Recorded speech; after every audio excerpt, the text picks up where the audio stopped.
అచ్చులమాల సంపూర్ణ రామాయణం. ఆ అయోధ్యకు రాజు దశరథ మహారాజు.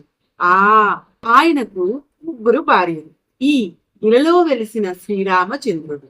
ఈ ఈయనకు తమ్ముళ్ళు ముగ్గురు. ఊ ఉత్తమ ఇల్లాలు సీతాదేవి.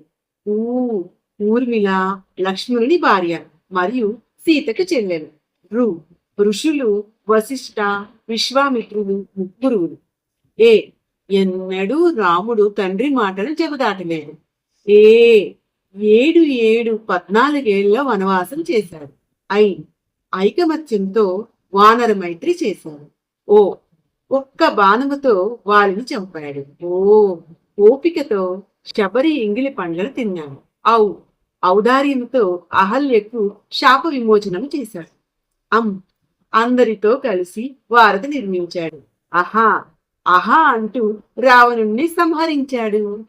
చూసారు కదండి, ఇది అచ్చులతో సంక్షిప్త రామాయణం. మీకు నచ్చింది అనుకుంటున్నాను. జై శ్రీరామ్. ప్లీజ్ అండి వీడియోని లైక్ చేయండి. ఇలానే చాలా మంచి వీడియోస్ ఉన్నాయి నా ఛానల్ నుండి చూడండి. ప్లీజ్ అండి.